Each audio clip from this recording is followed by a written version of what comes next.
As Jeff Gordon came off the corner on the final lap of the 2007 Bank of America 500, he went on to score his 81st career win and his 504th career start.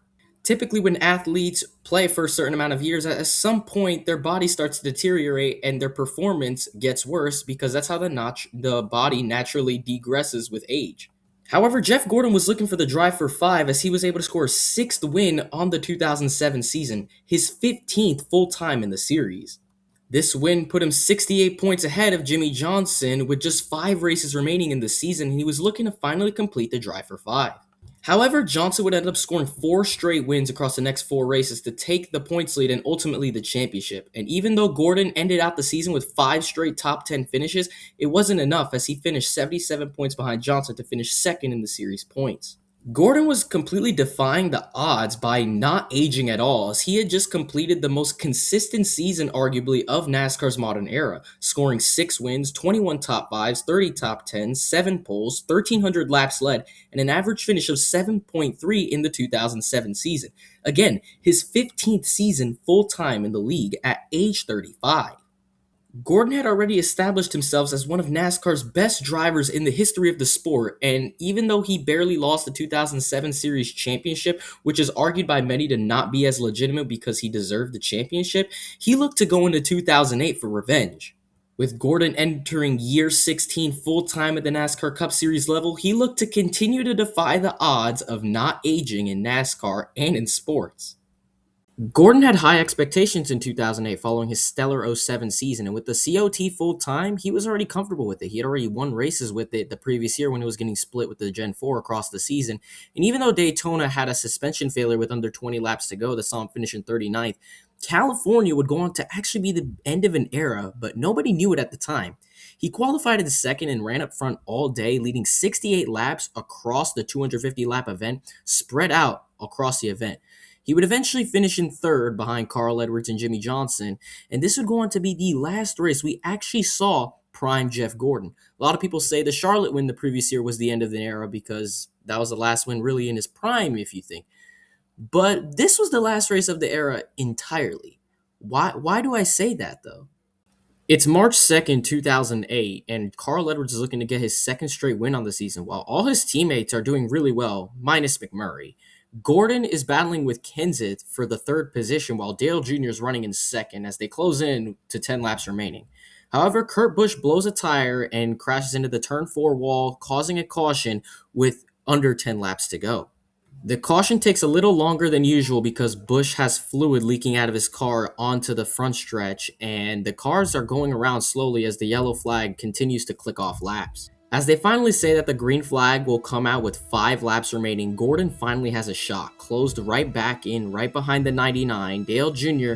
trying to take the lead from him, and Kenseth's in between, but the 17 and 24 are clearly faster. Now that the gap is completely gone, they're going to try to get around the 88 to try to get to Edwards. Gordon on a streak without winning at this track. He hadn't won here since 2001, really wanted to win again at Las Vegas. He was going to do whatever he could to try to get the lead. Jeff Gordon coming to the restart in the 4th position with 5 laps to go at Las Vegas. Green flag. Whoa, Junior didn't go. Did not get a good restart. Matt Kenseth took advantage of on the high side. There goes Gordon on the inside. They're going to split it going into 1. Boy, I think Junior may have spun the tires, Larry. And what a break that was for Gordon, but look on the high side. Gordon comes up. Oh, he got Kenseth. Oh, and there goes Jeff. Jeff's in the inside wall. Hard into the wall. Caution will wave. Caution will wave. The field is frozen. We'll be coming back to 4 to go. That was, and he almost got clipped again. I think Jeff just shoves up right there, gets into him ever so slightly. And look at Greg Biffle slide by, but that inside lick on the inside wall is what tore Jeff's car all to pieces. When Gordon spun, his number 24 Chevy spun down the track head on at around 150 miles per hour, I'm just guessing, into an open area on the bottom of the track that did not have a wall. And the wall was not safer barrier, it was pure concrete, recording one of the most hard impacts in NASCAR history at the time. The brutal impact would actually develop into horrible arthritis in Gordon's back that he would have to deal with for the rest of 2008.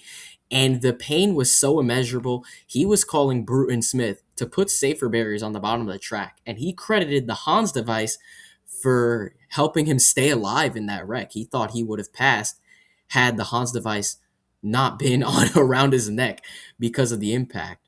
As Carl Edwards ended up going on to get his second win in a row, Gordon was left pondering what could have been as he was classified 35th after his brutal wreck with 5 laps remaining.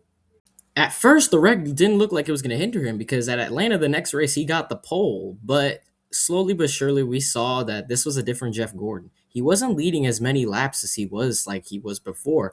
And outside of Martinsville, where he led 90 laps and nearly won, as Denny Hamlin was able to just best him by a little bit, Gordon struggled as outside of that Martinsville race, Gordon, for majority of 2008, wasn't even in the top 12 in points to make the chase.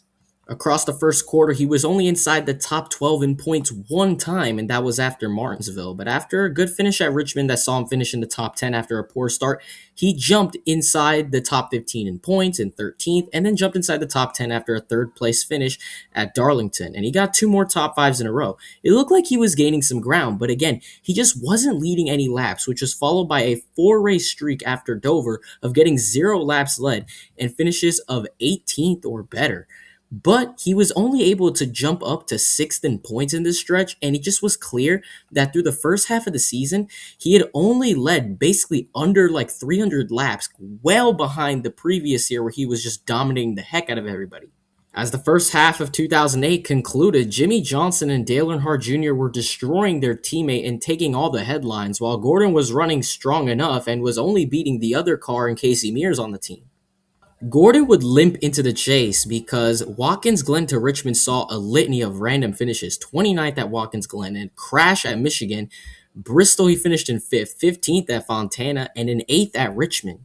Due to his minor consistency, he was able to make the chase without too many issues. And after the first race at New Hampshire, he finished 14th and fell down to 11th in points. But at Dover, he won the pole and finished in 7th while leading 30 laps. The first time he had led really any laps since the fall Daytona race. But after a top 5 at Kansas that saw him jump up to 6th in points, it was all for naught. Crash at Talladega basically just ended his hopes for a championship. And another engine failure at Phoenix really did him in. They're telling him to get to the bottom of the racetrack so he doesn't drop any oil.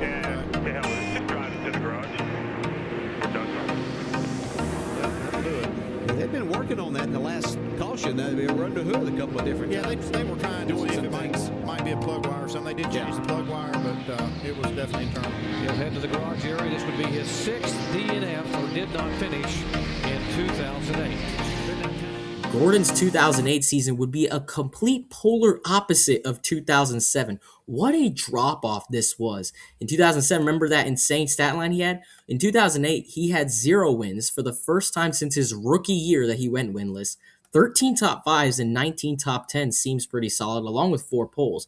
But his laps led dipped all the way from 1,300 down to under 500, and he had an average finish of 14.5 and a 7th place points finish in the end. And across the entire season, it was shown and it was pretty evident that those back issues from the Vegas wreck really was not helping his case, and he really needed to get checkups constantly. There would be instances where Gordon was in severe pain on the radio, but he decided to just continue to tough it out. Unfortunately, those back issues ended up transforming into chronic arthritis, and he would have to be medicated with this back issue for the rest of his career, and his career was just not the same. Sure, he would have wins sprinkled around for the rest of his career, and outside of that pop-up year in 2014, Gordon was not the same after the 2008 California race. Well, I mean the Vegas race because of the wreck, but overall because of the results after the California race in 2008. After that win at Charlotte in 2007, that was his 81st career win. He only scored 12 more wins for the rest of his career, and he retired from full-time racing after 2015 at the age of 43. Gordon, throughout his career, was always a driver you could rely on and count on for being in championship conversation and always a threat to win multiple races per season. But after this wreck in 2008 and how mediocre his season was compared to his standards, he only was able to sprinkle a couple of wins across the next few seasons, which included another winless season in 2010.